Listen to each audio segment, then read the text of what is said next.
Bueno, continuamos con la maratónica sesión de diastasis endoscópica.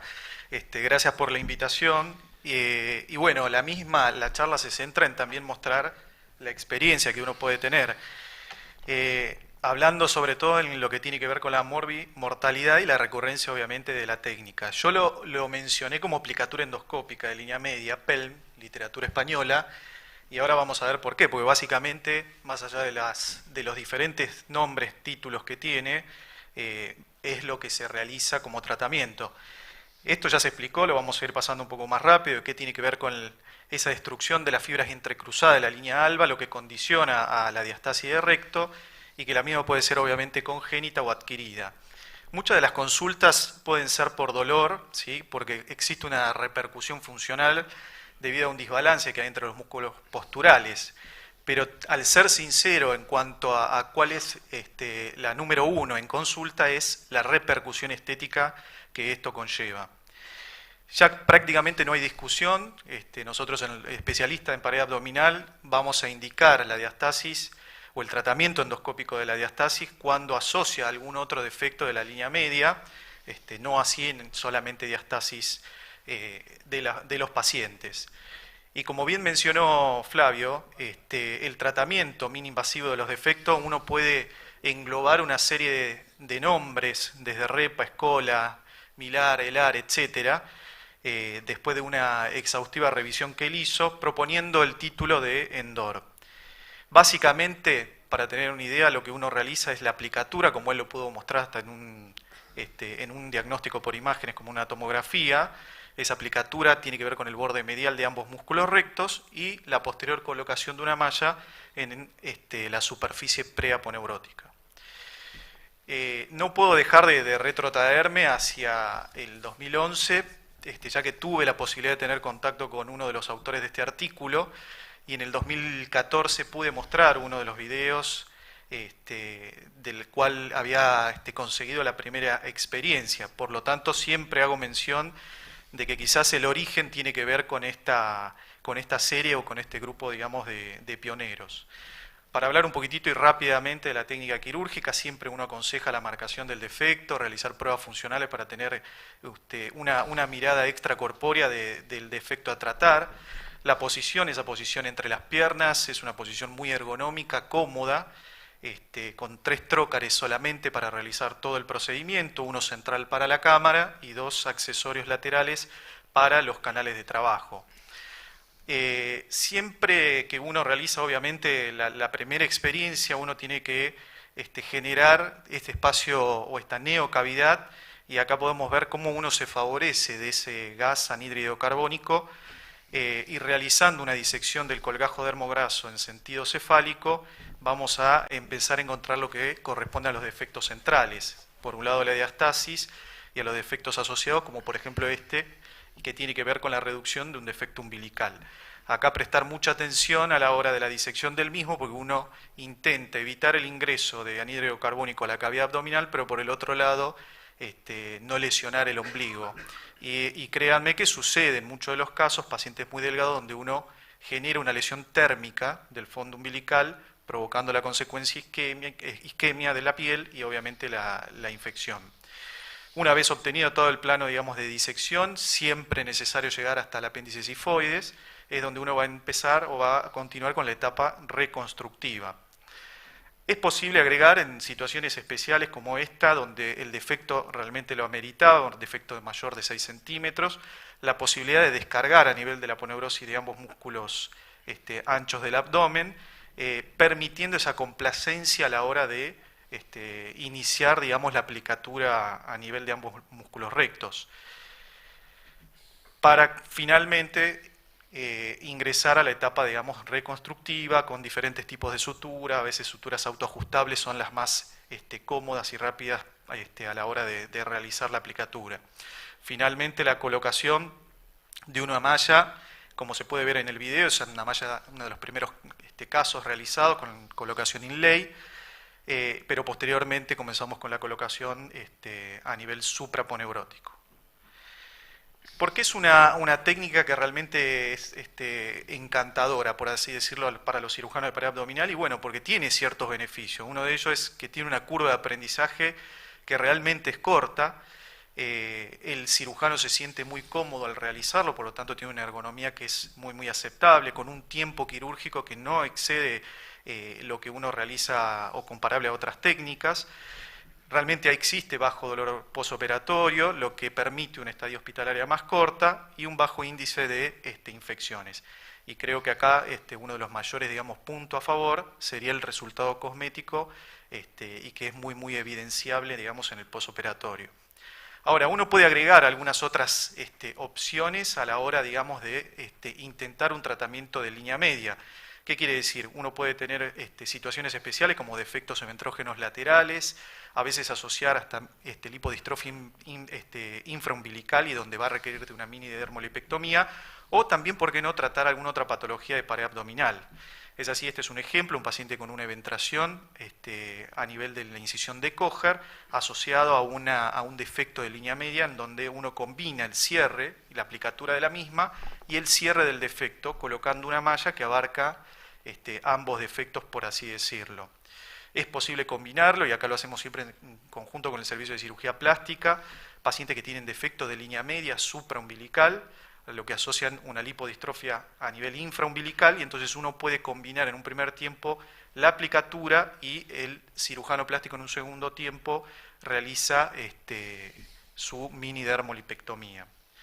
Y otra de las opciones es la realización también de algún otro tratamiento combinado. En este caso, una mujer joven con también un nódulo de endometriosis que fue diagnosticado tanto por la clínica, imagenológicamente y por punción, y en donde uno puede acceder mediante esta técnica al tratamiento, ¿sí?, de este nódulo y a su vez asociar el tratamiento de la línea media.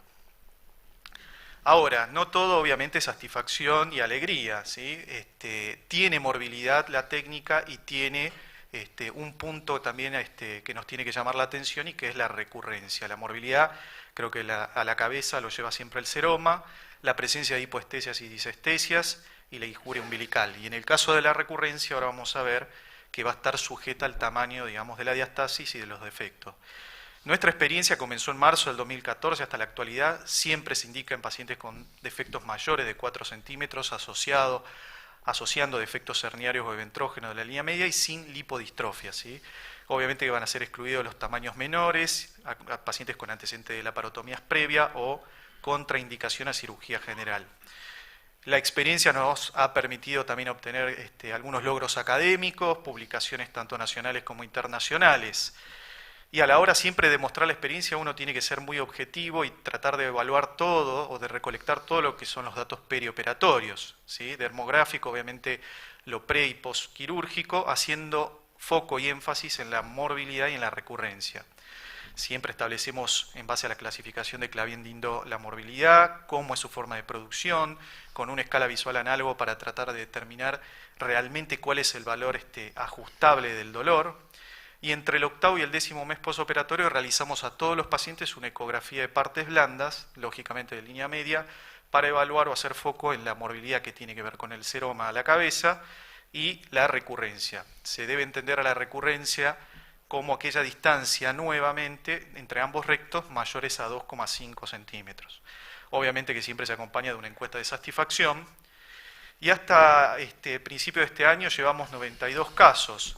Si uno evalúa los datos demográficos, siempre la mujer es la más tratada, por así decirlo, con una edad promedio de 39 años y con un índice de masa corporal de casi del 27%. La diastasis promedio siempre fue de 5,5% y el defecto mayormente asociado siempre fue la hernia umbilical. Colocamos, en el 96% de los casos, colocamos mallas de polipropileno a nivel preaponeurótico. Nunca hubo complicaciones, esto es un dato positivo, nunca hubo una complicación agregada en el intraoperatorio, ni referente a lo anestésico, ni a lo técnico, con un tiempo promedio de 80 minutos. Y acá viene lo más interesante, que es la morbilidad. encontramos casi el 46% de los casos la presencia de seroma. A veces quizás, por eso digo que hay que ser un poco más, ir un poco más a profundidad y ser un poco más, digamos, profundizar la información, porque esto lo pudimos detectar tanto por vía ecográfica como clínica, y quizás por ahí se escapan algunos casos en otras publicaciones o en otras series.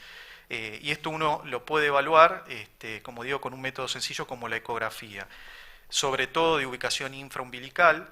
Lo bueno de esto que, según los grados de Clavien-Dindo, son complicaciones menores, y gran parte o la mayoría de ellos solamente uno recurre al tratamiento conservador. Pero en 17 de los casos de nuestra serie requirieron una punción y evacuación en forma, digamos, ambulatoria. Un caso tuvimos de infección de herida que requirió también de antibiótico bioral, y 4 casos de ellos hubo isquemia umbilical por injuria obviamente térmica. Entonces son datos que realmente toman relevancia si es que uno quiere o no aconsejar el procedimiento. En cuanto a la morbilidad, el seroma fue a la cabeza siempre con el 46% de los casos, si bien digamos una morbilidad menor y que se puede manejar en forma ambulatoria, 17 de ellos requirieron punción y hasta casi 45 días posoperatorios. Y obviamente uno trata de relacionar, como dijo también Flavio en su momento, si es que es el sexo masculino o no, pero hubo una tendencia en pacientes con mayor índice de masa corporal, pero no fue dato estadísticamente significativo, y con un retiro de drenaje al promedio de 5 o del quinto día. Lo bueno de esto que obviamente que no permite no implica una repercusión en el posoperatorio. En cuanto al dolor, el dolor lo podemos, en base a una escala visual análoga, considerar un dolor moderado o bajo, o sea, es un dolor aceptable. Las disestesias o hipoestesia, esto a veces también no se menciona y están presentes prácticamente en el 100% de la serie, con un promedio de resolución al cuarto mes, pero hemos tenido pacientes que llegan casi hasta el octavo, noveno mes con esa, digamos, esa alteración de la sensibilidad a nivel abdominal. El tiempo de internación también fue corto. Y vamos a lo que tiene que ver con la recurrencia. La recurrencia, como dije, uno la tiene que evaluar tanto clínicamente como ecográficamente, ya con un seguimiento promedio de 42 meses. Y en nuestra serie tuvimos 5 casos de recurrencia, ¿sí? Recordar que la recurrencia es mayor, sucede cuando es mayor a 2,5 centímetros. Estos 5 casos representan el 5,4%. Y a la hora, digamos, de analizar la recurrencia, vimos que sucedió más en hombres, con un dato importante que es el tamaño de la diastasis mayor de 6 centímetros, con defectos asociados también mayores a 4 centímetros, con colocación de mallas de amplio espectro, y en 3 de ellos también con separación de componentes anterior. Esto nos hace preguntar, o nos lleva a la pregunta más importante, que realmente esta técnica tiene un límite de efectividad. El tamaño exacto para determinar cuál en cuál se va a ver beneficiado, en cuál puede recidivar, lo van a determinar las diferentes series, pero nosotros consideramos que 6 centímetros o por encima de 6 centímetros tiene un alto riesgo, digamos, de recurrencia, aún en pacientes con doble sutura de la línea media, con separación anterior endoscópica y con la colocación preaponeurótica de mallas de amplio tamaño. Y obviamente nos vamos a la última pregunta, es ¿qué tratamiento ofrecerle a este tipo de paciente que uno ya lo operó y en los cuales, digamos, hubo recurrencia? Esa pregunta se la transmito al resto, digamos, de los expertos, y es rehacer una nueva aplicatura endoscópica, un ITEP ripsestopa, como comentó Flavio, una separación de componente posterior, o evolucionar a una cirugía abierta. Como conclusión, decimos que sí es factible y es segura de realizar. La morbilidad más importante es el seroma, pero es una morbilidad menor, por lo que no tiene repercusión posoperatoria. La recurrencia plantea un límite de efectividad, entonces a tener cuidado en cuanto al tamaño del defecto, y lógicamente que tiene un ideal o un correcto, digamos, resultado tanto funcional como estético. Bueno, gracias. Muchas gracias, doctor Medina. Bueno, quedan abiertas las preguntas de los asistentes. Sí, adelante, doctor.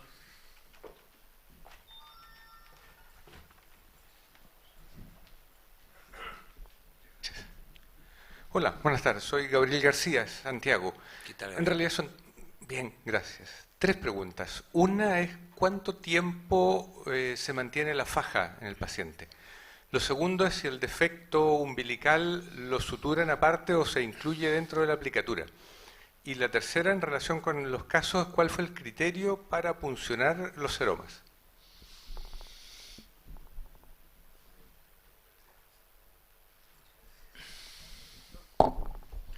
Adelante, Flavio. Sí, normalmente intento no hacer nada con los seromas por meses, 3, 4 mínimo, si no hay sospecha de infección. Sinceramente no tengo mucho suceso con aspiración, puedo intentar 1 o 2 veces, mas esos casos se cronifican mucho. Al final del tratamiento se hace una pequeña revisión, se saca la cápsula del seroma para que se resuelva totalmente. Bueno, para terminar, a lo mejor el doctor Medina o el doctor Barragán querían agregar algo y estamos con el tiempo limitado. Bueno, con respecto a las preguntas, la faja, nosotros no utilizamos una faja convencional, esa de velcro, sino es una faja que tiene unos ganchitos y toma desde la pelvis hacia la parte superior del abdomen, que es una faja de cirugía estética, digamos. Hay grupos que utilizan el tapping o usan cintas que lo dejan desde el posoperatorio inmediato, y habitualmente nosotros la retiramos al mes. Incluimos la hernia en la aplicatura, para responder esa pregunta. Y con respecto al seroma, es como dijo, coincido con el doctor Medina, que muchas veces cuando no es clínicamente evidente, igualmente el seroma está.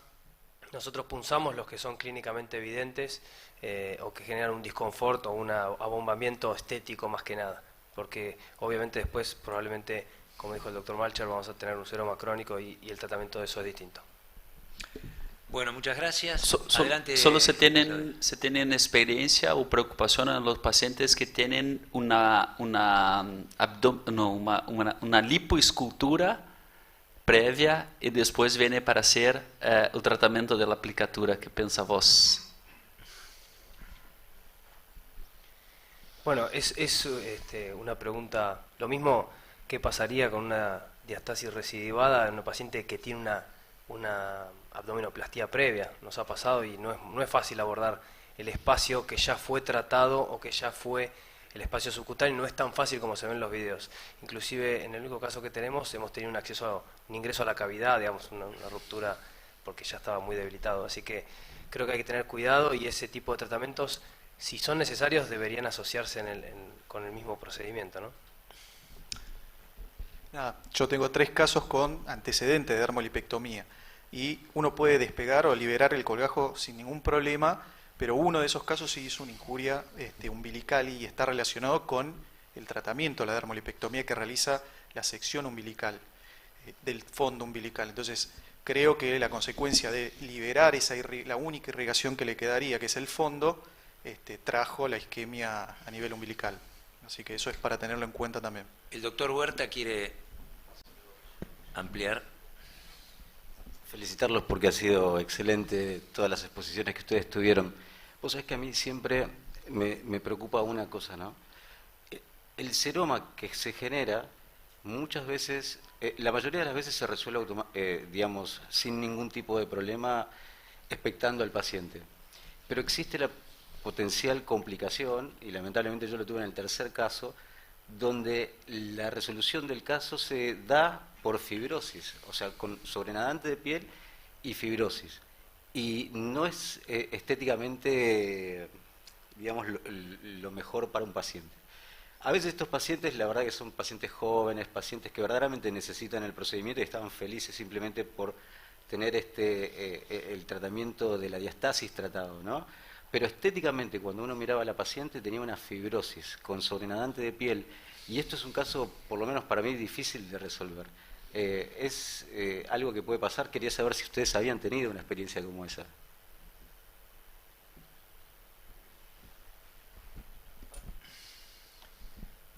La realidad es que nosotros, como quise demostrar un poco en la presentación, somos muy estrictos con la selección de los pacientes.